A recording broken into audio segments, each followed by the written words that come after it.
L'échec vous laisse à terre. La trahison, elle, piétine le sol sur lequel vous êtes tombé. La différence n'est pas une question de degré dans la douleur, mais de nature dans la déchirure. L'échec est un accident de parcours, une confrontation avec ses propres limites, les circonstances adverses ou la complexité du monde. Même cuisant, il conserve une forme d'intégrité. On peut en analyser les causes, en tirer des leçons, et se relever avec une forme de respect pour la bataille livrée, même perdue. La trahison, en revanche, est un séisme dont l'épicentre se situe au cœur même de la confiance, cette fondation invisible sur laquelle nous construisons tout amour, toute alliance, toute foi en l'autre. Pour l'élu de Dieu, cette distinction est capitale, car elle touche à l'essence de son identité et de sa relation avec le divin. L'échec est essentiellement impersonnel. On échoue un examen, un projet professionnel, un objectif personnel. La blessure est liée à l'estime de soi, à la fierté, à la déception. Mais le monde, dans son ensemble, n'a pas conspiré contre vous. L'univers reste neutre. La trahison, elle, est profondément, violemment personnelle. Elle est l'acte délibéré d'une personne à qui vous avez volontairement donné un pouvoir sur vous, le pouvoir de vous blesser en connaissant parfaitement l'emplacement de vos faiblesses, de vos attachements, de vos vulnérabilités. C'est un abus de connaissance intime. L'autre n'a pas utilisé une arme anonyme, il a utilisé le couteau que vous lui aviez confié en lui ouvrant votre cœur. La douleur de l'échec dit « Je n'ai pas été à la hauteur ». La douleur de la trahison hurle « Je n'ai pas de valeur à ses yeux ». Cette dynamique résonne avec une intensité particulière dans la spiritualité de l'élu. Car l'élu est, par définition, celui qui est entré dans une alliance de confiance absolue avec Dieu.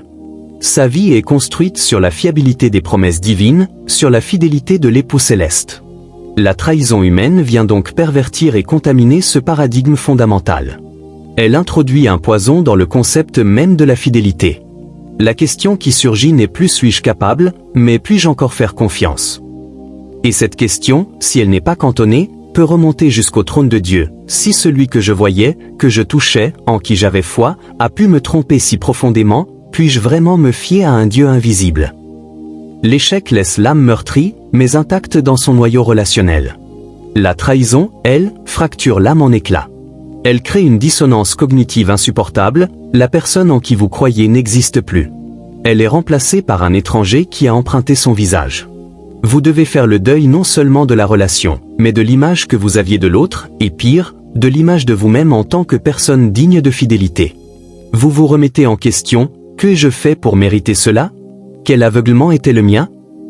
L'échec isole de la réussite, la trahison isole de l'humanité même, installant une méfiance qui peut devenir systémique.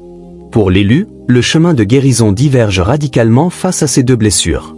Surmonter un échec requiert de la résilience, de la persévérance, une relecture des événements. Il s'agit souvent de se remettre au travail, de corriger une approche. Surmonter une trahison exige une opération chirurgicale bien plus profonde, le pardon. Et le pardon n'est pas un outil de développement personnel, c'est un acte spirituel de désarmement volontaire. C'est décider de ne pas rendre le mal pour le mal, de ne pas laisser la méchanceté de l'autre définir votre propre cœur.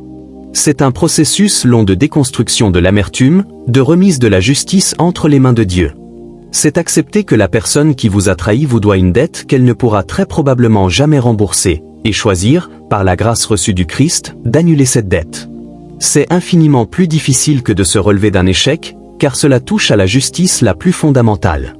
L'échec, enfin, peut être intégré à un récit de croissance. Il devient un chapitre dans l'histoire de votre persévérance, une preuve de votre humanité qui apprend. La trahison résiste farouchement à cette intégration. Elle semble toujours être une anomalie, une tache noire qui salit le récit de votre vie. Le défi spirituel ultime pour l'élu est précisément de réussir à intérioriser cette épreuve non comme une tâche, mais comme le lieu paradoxal où la grâce peut se manifester avec le plus de puissance. C'est dans la fosse de la trahison que Joseph a finalement vu la main de Dieu pour le salut de sa famille. C'est sur la croix, symbole ultime de la trahison, par Judas, par Pierre, par la foule, que s'est joué le rachat de l'humanité. Ainsi, la trahison fait plus mal que l'échec car elle s'attaque non à ce que nous faisons, mais à ce que nous sommes, des êtres relationnels créés pour la confiance. Elle est un péché contre le lien, contre l'alliance. Mais c'est précisément parce qu'elle touche à ce niveau ontologique qu'elle peut aussi devenir, dans les mains du Dieu rédempteur, le creuset d'une identité renouvelée. Une identité qui ne fonde plus sa valeur sur la fiabilité des autres, mais sur la fidélité inébranlable de celui qui a dit « Je ne te délaisserai point, je ne t'abandonnerai point ».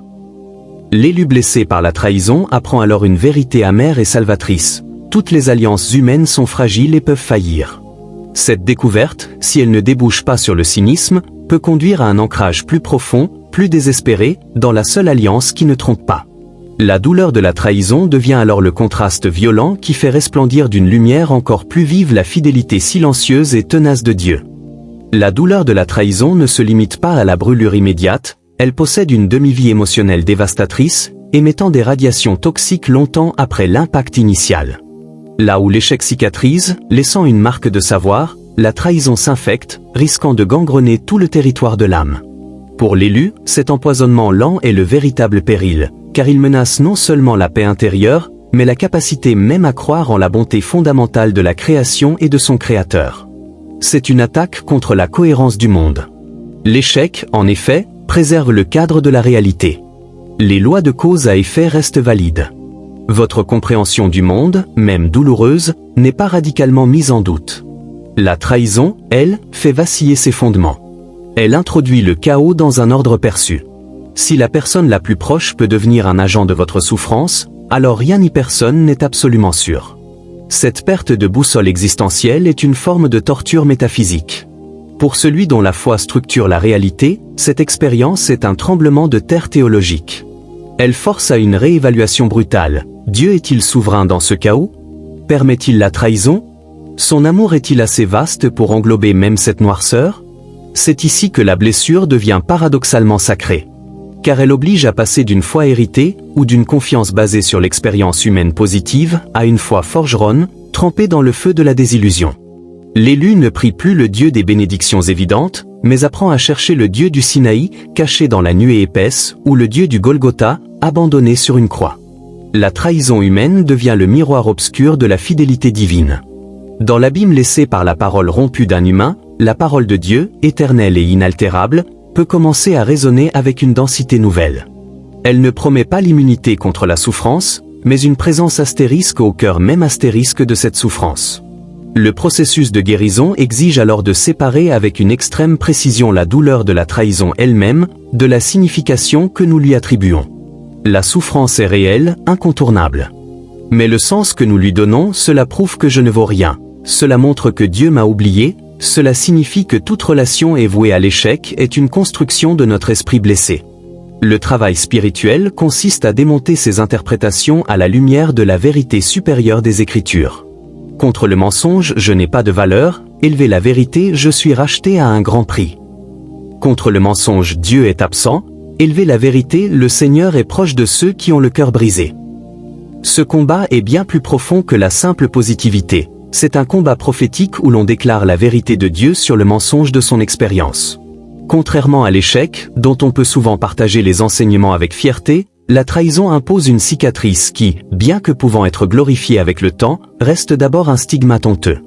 L'élu doit alors apprendre la sagesse du silence et du discernement dans le partage. Certaines blessures sont trop sacrées, trop complexes, pour être étalées. Elles doivent être traitées dans le secret du cabinet divin, avec le fiou conseiller choisi par l'Esprit. Cette retenue n'est pas du déni, mais la reconnaissance que la guérison d'une fracture d'alliance suit un protocole spirituel délicat, à l'abri des regards indiscrets et des conseils bien intentionnés mais superficiels. Finalement, la trahison, dans sa cruauté même, accomplit une œuvre que l'échec ne peut réaliser. Elle déidolâtre. Elle expose la fragilité et la dangerosité de placer son espérance ultime, sa sécurité fondamentale, dans un être humain, aussi aimable soit-il. Elle force un détachement douloureux mais nécessaire. Ce n'est pas un appel à la méfiance généralisée, mais à une mise en ordre hiérarchique des fidélités. L'époux, l'épouse, l'ami, le mentor, tous sont des dons précieux, mais ce sont des canaux, et non la source. La trahison bouche brutalement un de ces canaux, forçant à redécouvrir avec une urgence vitale que la source, elle, ne tarit jamais et ne change pas. Ainsi, si la trahison fait plus mal que l'échec, c'est parce qu'elle opère à un niveau plus profond de l'être, remettant en cause l'amour et non la compétence, la fidélité et non la performance. Mais c'est précisément cette profondeur qui en fait un terrain sacré, bien que douloureux. L'élu qui traverse cette fournaise n'en ressort pas simplement guéri. Il en ressort transformé. Il porte la marque de celui qui a vu le mal de près, mais qui a choisi, par la grâce, de ne pas lui laisser le dernier mot. Sa foi n'est plus une maison de cartes joliment arrangée, mais une forteresse bâtie sur le roc, ayant résisté aux assauts de la désillusion. Il comprend que la plus grande victoire n'est pas d'avoir évité la trahison, mais d'avoir découvert, dans ses décombres, que l'amour de Dieu est une fidélité qui ne trahit jamais, un refuge quand toutes les alliances humaines tremblent. Cette douleur, incommensurable, devient alors le creuset d'une espérance inébranlable. Vous avez traversé la fournaise et emporté les stigmates. Vous avez appris, dans la douleur la plus aiguë, que les cœurs peuvent se briser et que les promesses les plus solennelles peuvent se dissoudre dans l'air. Cette connaissance pourrait être un poison, le ferment d'un cynisme définitif. Mais vous, l'élu, vous vous tenez à un carrefour. Un chemin mène à la forteresse de l'amertume, où chaque pierre est un grief, et l'autre mène vers une terre nouvelle, que vous n'auriez jamais osé explorer sans ce cataclysme. Ce n'est pas un chemin de réparation, mais de résurrection. Car la vérité la plus puissante qui émerge des cendres de la trahison est celle-ci: votre histoire n'a pas été volée. Elle a été réorientée. Regardez ce que la trahison, dans sa violence même, a déblayé. Elle a balayé les illusions confortables, les attentes naïves, la confiance placée trop exclusivement dans des mains humaines. Elle a fait place nette. Et sur ce terrain dégagé, meurtri mais authentique, vous avez maintenant l'occasion inouïe de construire quelque chose d'inébranlable. Non pas en reconstruisant à l'identique ce qui a été détruit, mais en édifiant une nouvelle structure sur un fondement que vous n'auriez jamais choisi, mais qui est maintenant le vôtre, la connaissance expérimentale, chair et sang, de la fidélité de Dieu. Considérez votre cœur. Il a été fissuré. Mais à travers ces fissures, une lumière nouvelle peut maintenant filtrer. Une compassion que vous ne connaissiez pas. Une capacité à discerner la souffrance cachée derrière les armures des autres.